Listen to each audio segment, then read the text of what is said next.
Wake up, goddammit. Welcome to the Taj Lounge. Why you look like that? Welcome to What to say? it's just my it's this is what I say at the Got it. welcome to the Taj Lounge show where we educate through entertainment. And it just got a little bit of entertainment right there. My guest today, uh, good friend of mine. She's doing some great things in the Indianapolis area in the real estate.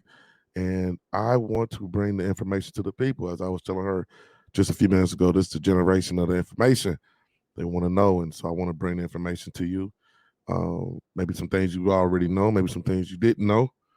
And let's see, let's educate the people. And let's see what we can get done with this conversation with my good buddy Ashley Farris-Rush. And Hey, you can look her up. Yeah, you can follow her on Instagram right now at Ashley Sells Realty. Okay? Now, how are you doing, Ashley? I'm doing wonderful. No complaints. All right. So, what I want, like I said before, what I wanted to do is just, it's 2022. The real estate has changed. The real estate game has changed dramatically due to COVID, due to other. Now it's going to change again, possibly with this war. Mm-hmm. So I just want to get off into exactly, the basis, what's changed in the real estate locally and nationally, and let's get the people some information. So before we get off into all that, though, I'm gonna let you have the floor for a few minutes and let the get the people some information about yourself. So my name is Ashley Farris-Rush, and I'm a real estate agent and broker in Indianapolis, Indiana. Um, and I help everybody. So from investments to commercial to land to residential to leasing, whatever you need, I'm your person to come to. I'm happy to just, even if you just want to have a conversation about what is it that you need, or if you have questions about your credit, things like that. At least if I don't have the answer for you, I'm happy to put you in that direction so somebody can answer the question. I'm gonna move around a little bit. Okay, go ahead. Little boy, bring that phone back. Don't come in here and grab another cell phone. No, no, please. Thank you very much. You're disturbing me. Okay, so sorry, y'all. This family life is that balance. I'm going to move around a little bit, but Mhm. so coming into this new year, how has real estate changed? Oh, so it's changed dramatically. So as far as like the mortgage rates and as far as what homes we have, is people are saying it's not a time to buy, it's not a time to sell. For it is a great time. People are misinformed because the market is so crazy. So Mhm. the interest rates are around 3%, right? Wow. So your mortgage rates and your monthly interest payment will be more affordable versus what it was before. Um, the $100,000 home that you may have wanted a little 2 years ago, 3 years ago, with the 12% mortgage rate versus the $150 dollar home now that you have with the 3% mortgage rate are almost the same thing. Does that make sense? Mm. So the mortgage rates are really good. You need to take advantage of that. As far as the sellers, you have home and you're sitting on equity, you would make a lot of money, and you need to get a valuation for your home to see how much your home is worth. Um, we have around 2,000 homes that are actively for sale in Indianapolis, Marion County area. That includes like the McCordsville, Claremont, all those areas there. We have about 2,000 homes. In order for the market to catch up with the Demand. supply and demand, Mm. we need about 18,000 homes. So, and we only have 2,000. So that's why those houses are going so fast. So if you have a realtor that is not super creative, is not getting the help that they need as far as writing that aggressive offer, that is why it's losing. That's why you're not getting the house that you want. And it takes a lot of persistence, it takes a lot of consistency, and it takes patience. And with my clients, I always make sure that we communicate that from the beginning. And so that's something that's different. So the real estate market is a great market right now. The mortgage rates, the pre-approvals, the help that you can get for down payment assistance is out there. Bless you. I don't know why I keep coughing. What's going on?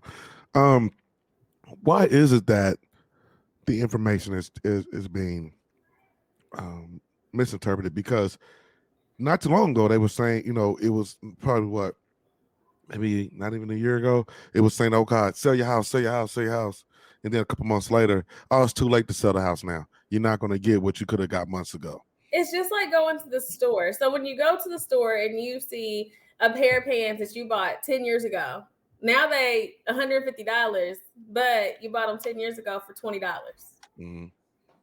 It just feels different, right? It looks different. It feels different. So that house that used to be across the street from grandma's house, you know how much it sold for. It sold for $20,000 10 years ago. But now it's selling for $120,000 and you're asking why. It's because the market is there. People can buy them, people can put money into them, and they can use it as an Airbnb, as a rental property. They can lease it. And it also turn into an income for you that you can Mm-hmm. have as extra. So, and if somebody wants, if it's a buyer's market right now, Mm.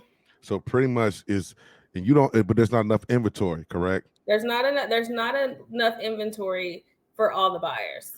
So really, the investor right now should be licking their chops, basically. Yes. The Yeah. investor's doing great right now because there's so many opportunities right now, especially in Indianapolis, where they're renewing Indianapolis and the downtown area and different places like that. Like you can buy those houses, you can go through the program, you can fix it up, then you can resell it or you can rent it out. Especially renting. Renting is outrageous. Yeah, it is. It is, and that's based on what they call what that market rate right now for Yes. rent. Mm-hmm. Yeah, for like, so if an apartment that used to be, let's say, a 2 bedroom, 2 bath, 1,200 square feet, that used to be maybe nine something a couple years back, is now probably close to 12. Yeah. And Yeah. the appreciation nationwide has increased about 15%. And so that's why you're looking at those higher prices because the economy is doing great right now. Like, will there be a crash? I don't know if there would be a crash or not, but at the end of the day, the prices are not going to go back down. Mm. They're not going to go down. So right now, if you were two types of people, you got one person who's looking to get a great deal on a house that they've been wanting for a while. This is a perfect time for them, but it's also a perfect time for the real estate hustler. Mm-hmm. If you want to get into real estate and you want to get some property underneath your belt, something that you can invest in, it's a great time for that as well, correct? Correct. If you have a piece of land or a parcel that you're wanting to sell, it might be the time for you to get rid of it. It might be time for you to sell because you're sitting on equity.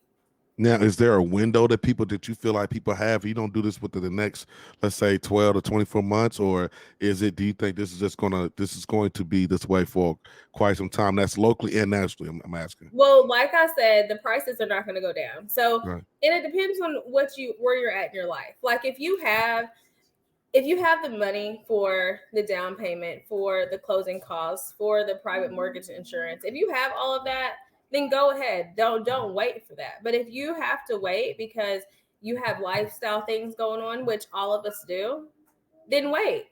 1% is not going to make that much of a difference. But don't make that the reason why you're not buying a house. Does that Okay. make sense? Right.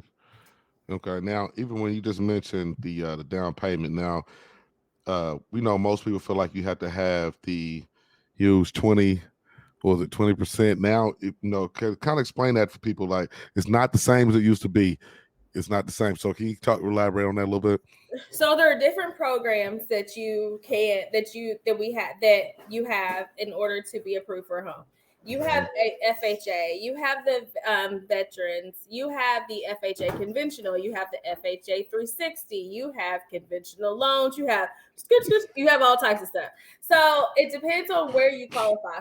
There's some loans that you think that you can't have a bankruptcy. There's some loans that you can have a bankruptcy. There's a physician loan. There's all types of loan programs. You just have to make sure that you educate yourself and know what you can be approved for. You do not have to have a super high credit score either. So I'm talking like in some loans you only have to have as low, you can have as high as a 585. People Wow. think they have to have a 700 credit score and they don't. Like It's Yeah, called. I thought you least had to be somewhere in the sixes though. Nope, you can remix it.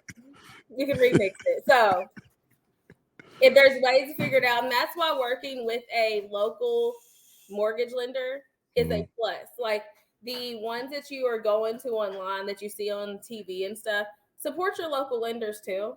So you're able to call them, so you're able to talk to them. Some of them will even come to your house and get the information that you need, and they are your liaison, they're your guide to get you to the loan, because at the end of the day you don't know everything. Ask those questions, and what's the worst that they can say is no, not right now. But in Mhm. all with all my clients, if it's not right now, then we do have a plan in place to where I'm following up to making sure I'm holding you accountable, and then so is the mortgage lender. So we work as a team. What is I know when I was in real estate years ago. It didn't take that long to close out on the house. What's the time frame now? So it just depends. So it just depends. So I have done closings within 15 days. Okay. So it depends on the loan that you get. Hmm. Sometimes that's a push to for your offer that you put, your purchase agreement that you put to the selling agent. It just depends. Hmm. It doesn't take that long though. It does not take that long. Now I'm just gonna ask this stupid question, just because you No know. questions are stupid. Well, I want most people probably know the answer to this, but I just want to do this anyway, just to reiterate. What's the process if somebody wants to, get a home? Has it changed? Is there different ways you can do it now? What's the process today? So you call a realtor that you want to work with, preferably me, but I understand if you choose somebody else. But Mhm. you can work with somebody. You call your realtor. Mhm. They will normally, like I send mortgage lenders that I've worked with in the past. I give them three options. You shop around. These are the three that I would love for you to work with. They will do a good job. Choose one of them. If I think it's more geared towards like Spanish speaking clients, then I will send them to a Spanish speaking mortgage lender that I deal with on a normal basis. If Okay. I know somebody can do it with a rescore, I will send them to a person that can rescore them within a couple months. Or if I know somebody has a solid file, I'll send them to somebody else. So it depends on what they have going on. I'll Mhm. shoot them the information they need. It's a 7-minute application, maybe 10, depends on how much information you know about yourself. And after that, it is game on. We either have a guide for you, and then we create a plan, or we get the pre-approval letter and we start looking for a house. Okay. Now you mentioned earlier, like I said, I'm going to move around a little bit, but you Mm-hmm. mentioned earlier about that you also deal with land as well, right? So I just had a conversation with a friend of mine the other day, and that's like his next step wanting to buy land. What is the process in doing that? Like, who do you call? How do you know who owns this land? How do you know how It's much it's really worth? the same thing. So like working like in my instance, in what I've done in the past, like if somebody says, "Hey Ashley, I want this piece of land," I'm looking up the tax records, I'm looking up the space, I'm looking to see if it's ready for sewage, if it's ready for utilities, those things like that. So I'm doing the background work, and then I'm calling the people. If you tell me that you want something, I'm going to call those people.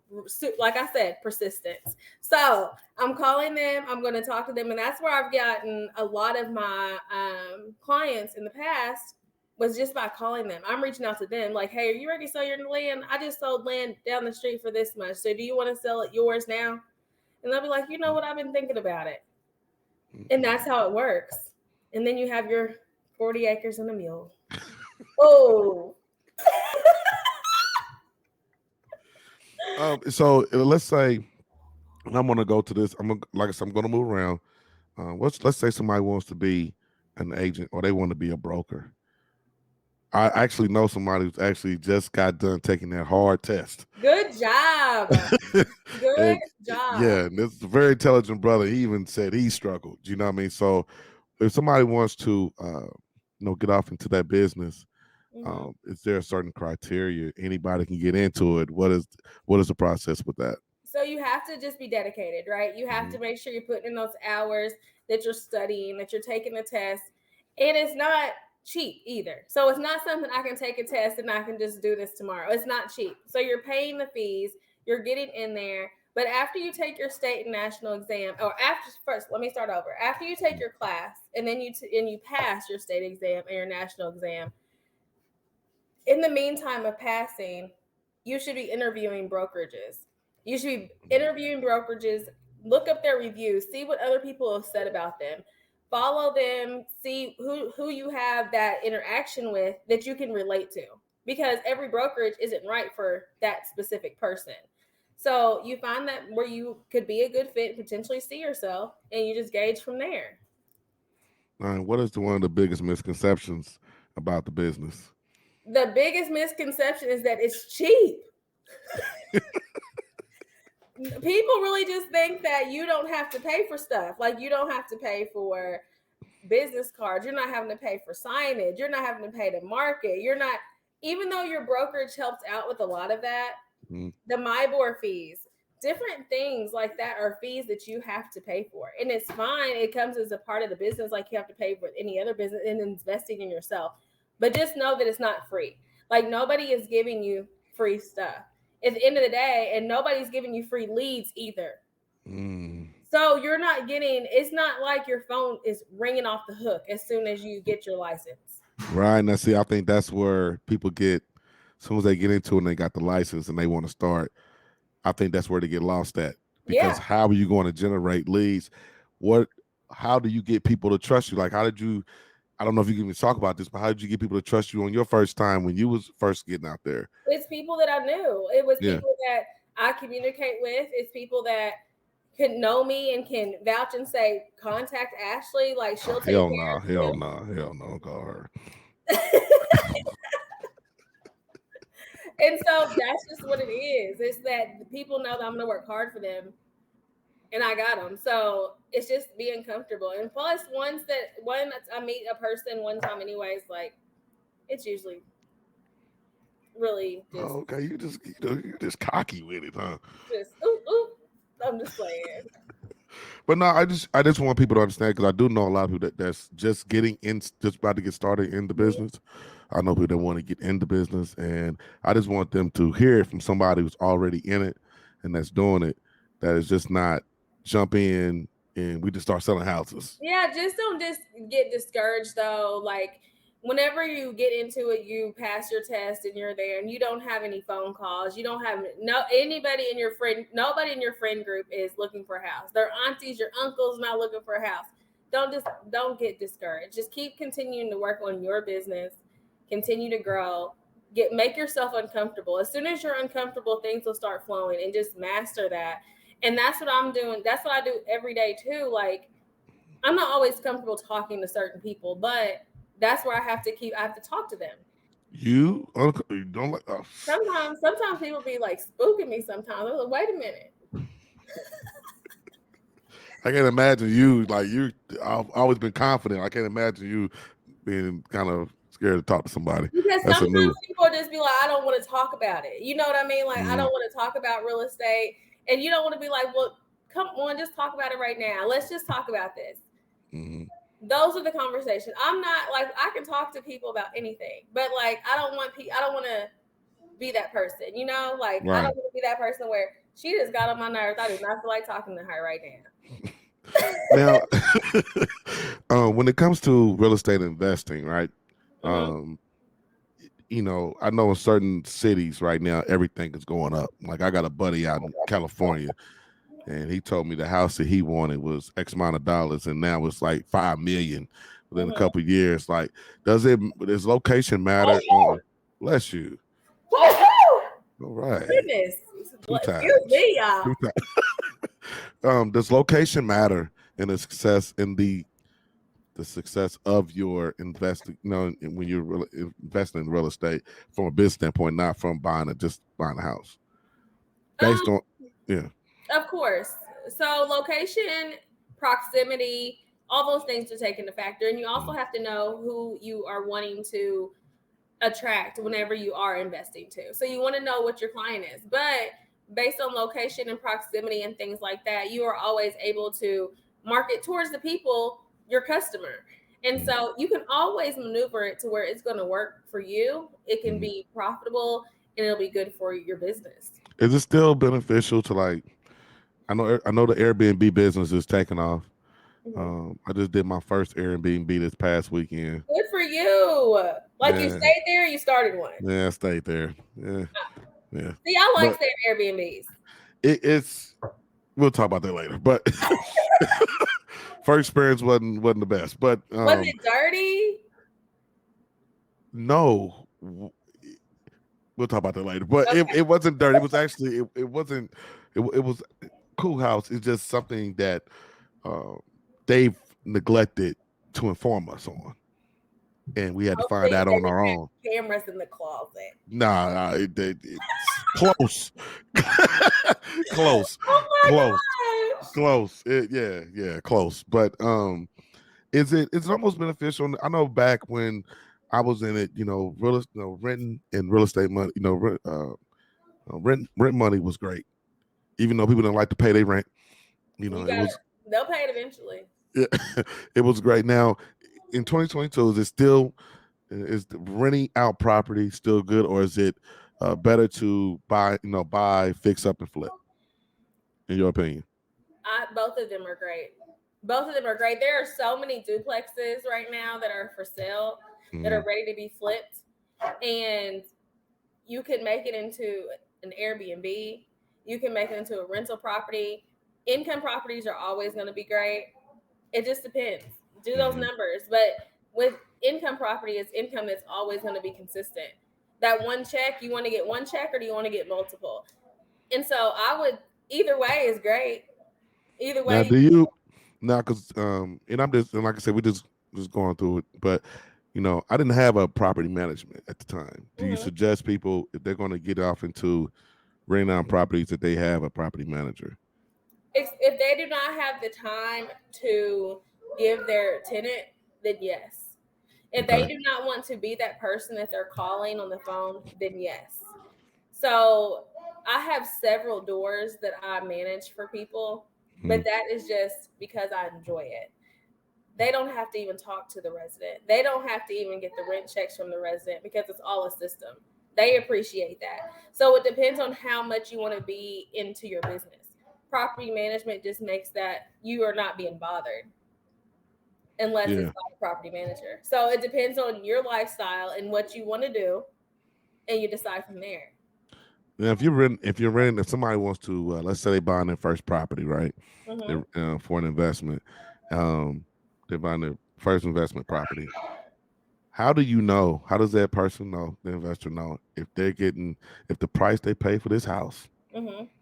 is a good deal or not? Well, the Like, if invest.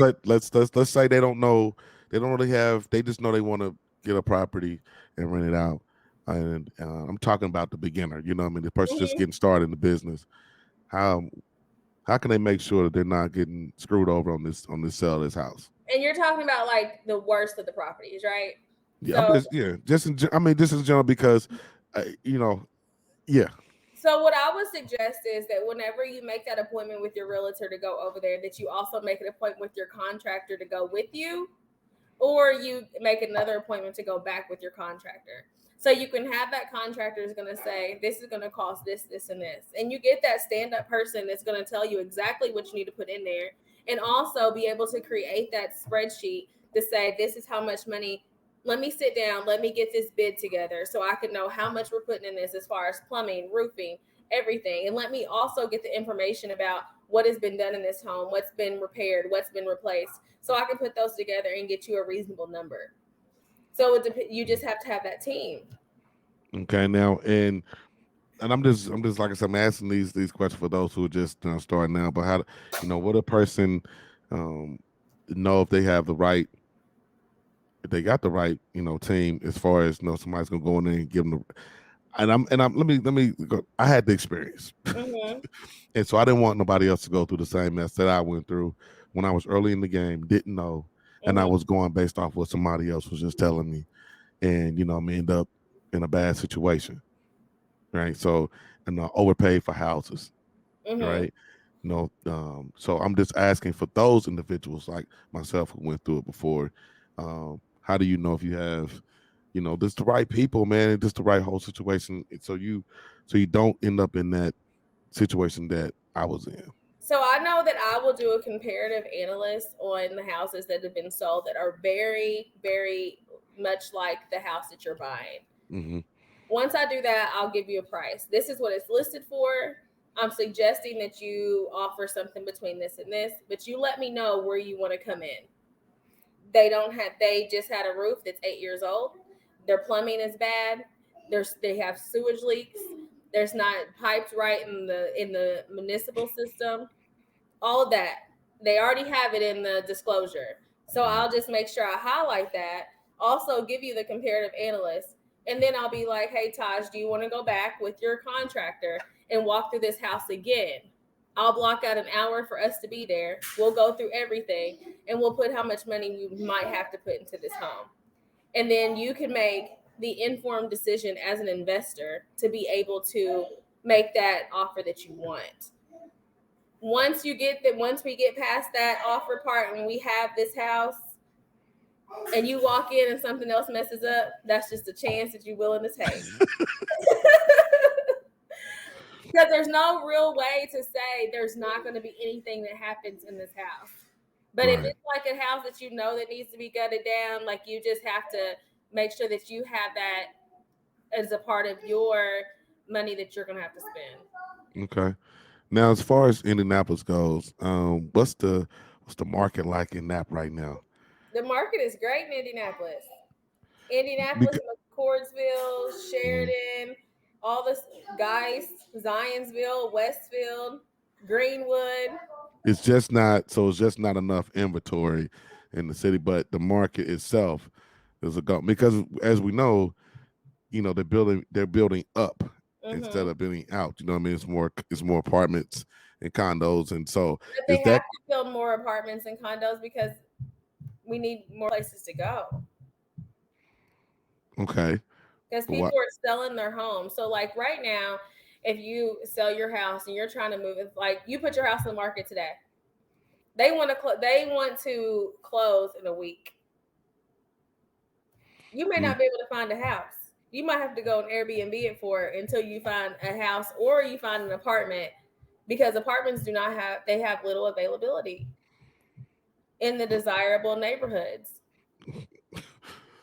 so is eh, maybe you could touch on this too. I know there's certain areas that they're rebuilding. They've been rebuilding them for like the last 10 years. They've been slowly building up the downtown area. But why are they building more apartments? Why not? Or why not we building more homes? If everybody's looking, if the market is great, why are we building more apartments and not building more homes? A lot of people are going to living in more apartments. Hmm. And it's just to get everything even with one another. Like there's properties that are in Westfield, there's properties that are in Greenwood. Like it's just that preference. And then there's a lot of home builders that are not able to keep up with the market before because there was such delay in materials. And so I those are heard that. some things Yeah. to take into account. However, they're building the housing additions just as fast as they're building the apartments. Uh, And you get to make that decision if you want to rent a house or do you want to rent an apartment or you want to buy a house. Either mhm. way. Now I was having a discussion with somebody and they were saying because the new generation, the young generation, they're not marrying, they're not building families like that. They more so just, to themselves, they want to live in apartments. They don't want the responsibility of having a home. So is that pretty accurate to a certain I don't extent? think that that's true because I'm a property manager Hmm. and I have people that are fresh out of high school all the way up to 70, 80 years old. So it's just a preference for that specific person. It's just a Okay. preference. Because like when I'm out in the city, it's like they stick in apartments wherever they can find space. Mm-hmm. And And I'm they just like, need, and why wouldn't you? Like if you're an owner and if you're an investor, Taj, yeah, right? you have $20 million to put into an apartment community that has 200 doors, and you're charging people $1,300 to $1,900 a month in rent. What are you gonna do? Yeah, come on with it. And now I noticed too, maybe you could speak on this, that leasing has changed too. Like it used to be, you mostly everybody did 12 months. Now you're finding situations where they want to lock you in for 2 years. Mm-hmm. So is that going to be is that the new shift as It's well? it's not really a shift. It's really based on availability. So it's based on what your property management company wants. Mm-hmm. So like if I have with these new communities, right? Mm-hmm. And I have these buildings opening up every month, and I have 24 people moving into this 24 apartment building. I don't want everybody's lease to end in 12 months because that means I'm going to lose a lot of people if they do not renew, especially if the market keeps appreciating and these people are wanting to now be first time home buyers. So I'm going to make 13-month leases, 14-month leases, 20-month leases, 24-month leases. So everybody can be staggered. So I'm not going to have mass move outs every single month until I'm stabilized. And but some of these apartments are like ridiculous in the price. I got a friend of mine who's he told me a price of one that I saw. It was 2 bedroom, simple little 2 bedrooms, but it wasn't even that big. It was $3,000-$4,000. But you're paying for the amenities, you're paying for the location and proximity, you're paying to not have to cut grass, you're paying to say, hey, Michael, my sink is leaking, come fix my sink. You're paying for your trash to be sit outside your front door. You're paying for you're paying for your light bulb to be changed. You're paying for convenience when you live in an apartment. And that's true, but I'm like $4,000 four for thousand this. dollars, you don't have to even touch no ice, no gas for the lawnmower. You don't have to cut the grass. You don't. All you have to do on Sundays is this. But I'm like this: if all these apartments are going up in this a lot of really in downtown area, Mm-hmm. right? Like I just know one just went up recently. And if everybody's paying, this is the going rate. Where all this money coming from? You're paying for location. That's with everything. Where is the money coming from? Yeah, like I thought Nap was doing. When I checked, the numbers wasn't that. Nap was struggling to get money. So where's everybody's come up to $4,000 to stay Same on? the same place the money for the extra dollar in gas that was less than last year. The same place where the milk is coming from. Milk was $2 just a year ago. The same thing. Everything is appreciating, like everything, except So for your income. exactly. But that's what they say too. So if they're saying like first time home buyers, like the average rate of a home right now is $249. I mean $249,000. Sorry. So with that being said, you're all the first time home buyer in 10 years may not be able to afford their first time home because it's going to be so expensive that it may not work for them. But I don't know. You don't know. So in a nutshell, the market is great. It's a great time to sell. It's a great time to buy. It's a great time to move around. And so if people are thinking about it or want to do it, whether they want to invest or buy their own, buy a new home or whatever. Well, let's say you already have. Let's talk about that. Let's say you currently have a home now. Mm-hmm. I know one of the questions I got was, should you sell the home you have first before you buy a new home, or is it okay to go ahead and get the new home and sell it later? What is your thoughts So on that? it depends on what you're comfortable with. As long as you are super transparent with your client, as far as the expectations that you have, Mm. there's no guarantee that you're going to be able to sell your home and buy a new home in the matter of time that it is to close. So a So, lot of not to cut you off, but based on what you said, it's a great time to sell your house because there's not a lot of inventory out there. but So, okay, go ahead. so just the contingency that you Mm. have to be able to know that you have to look. The availability may be there, but you can always be looking while you're selling too. So like when people are at your house looking around, you be out looking at your house, at your new house. Mm. Just make sure you have a plan in place. If you know that your house is gonna, you're gonna list your house on a Thursday, it's gonna be sold by Friday or Sunday, and you need to start getting everything cleaned up and out of there and start moving gradually, just make sure you have a plan in place. Make sure you have somewhere to store your stuff. Make sure that you have an apartment to go to. Make sure there's a plan in place. Even if you're going on somebody's wait list in an apartment, and you put on your and you list your home and say, I it's suitable based on reasonable housing. Find something that's reasonable for you, but make sure that it's working in your favor, because the seller does have the upper hand on when everything closes. Okay. Now, what about property taxes? Is what's the property taxes looking like in Indianapolis right now? Is it, or even this nationwide? Is property taxes going up everywhere? Is it pretty stable right now? It just depends on the location for Hmm. taxes. They vary. It depends. Some, like I've seen that some taxes in some areas are $4,000 semi-annual, and then I've seen some that are 116. So depends on the area that you're in. 116 what? Dollars. Oh,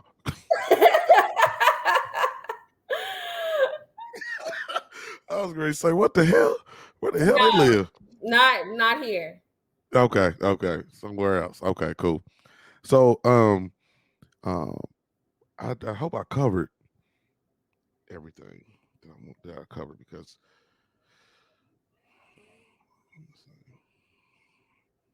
all right, I think I got everything. What is there anything else we think we need left out? I don't know. I don't know. That's some. That's just something you can talk about all day. Well, what they because I wanted to just get like I said I wanted just to give people some information that they probably already knew, but just some refreshing information and maybe some information that they did know, and Hmm. we touched on a little bit of that. But is there People anything? not to be afraid. Like, don't set the expectations so high. Like, if you want to be a homeowner, Mhm, you need to go after being a homeowner. You need to mhm. figure out what it is that you need, and you need to listen to your realtor. Now you have entrepreneurs, these YouTube entrepreneurs, these Hmm. billionaires that'll tell you that buying a house is a bad investment because you never outlive the loan, the bank makes the money, blah blah blah.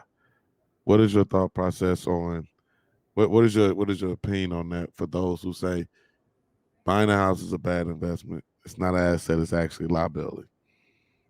It is definitely an asset to me. Like, I don't believe that at all. I Hmm. believe that you're sitting on equity when you buy Hmm. a home. It's yours. If you take out a loan for that home, you sit on it for a couple years. Say you sit on it for 5 years, you still gain equity in your home, and you can sell your home. So it's yours. The same with land, that is yours.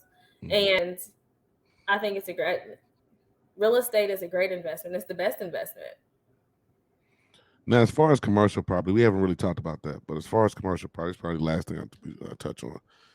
What is the commercial property like? And like, is it total different process? And that's a certain buildings, certain property you can go after some. You're not based on the business that you run. So it just depends on how it's zoned too. And you Hmm. also can get things rezoned if you want. Hmm. It that does involve money too. There's residential, commercial. There's different zones, and so in a lot of commercial buildings, you just pay a lease to that, or you can buy it, or you can use it to what it's zoned for. You just have to make sure you have the zoning correctly, and you know what it's zoned for. Is it a good time to get off into commercial as well as it is as good as it is right now for residential? I think it's a good time for all real estate, like I said. If you are doing a commercial and you know that you have a business and you're wanting to do something in a building that you see, Hmm. get it and try it. And if you can't, resell it. All right. I mean, That simple enough, I guess. it is what it is. What inspired you to get off into real estate? So I have been in property management for a long time. Hmm. And I've always wanted a real estate license. Like, I love being in old houses. I love being in new houses. I love new construction. I love everything about houses. And so, and real estate within itself, land, all of that. I love when people buy land. I love when people by commercial buildings. I love to see people elevate. Hmm. And so real estate, that's why real estate is for me. Um, Okay. I'm more excited than the person that's buying the home or the commercial Hmm. or the commercial lot, whatever, because I see that person elevating. And I just want people just to do what's best for them. Okay. That's what's up. Now, I always ask my guest this. There's no right or wrong answer to this. Okay. Oh, Lord. No, it's nothing crazy. Look, it's nothing crazy. All Okay. right. It's all right. This is an interview, right? It's nothing crazy. It's not the Ice Lounge Taj, okay? No. Okay. Um, No, I just want you to give people your three keys to success. I like to always ask guests to give that at the end because everybody has a different perspective on that. So, what are your three keys to success? And they do not. It is not. It does not have to be tied to real estate. keep a positive mind, Mm-hmm. believe in yourself, and be consistent and persistent. And that's Touchdown. all. Make sure you're the best version of yourself every day, y'all. All Every right, day. I definitely appreciate the time. Y'all make sure you follow Ashley on Follow me. Instagram, and you can see her IG handles right there. If you're looking for her in the local, you are silly in the local Indianapolis area. You take care of what land, commercial, residential, the All whole of nine. your real estate needs. All your real estate needs. If you want to get pre-approved, you know where to come to. I got you. Touchdown. Well, thank you, Ashley. You still appreciate it. I'll holler at you later. All right, bye, Taj. Bye. The Taj Longino Show.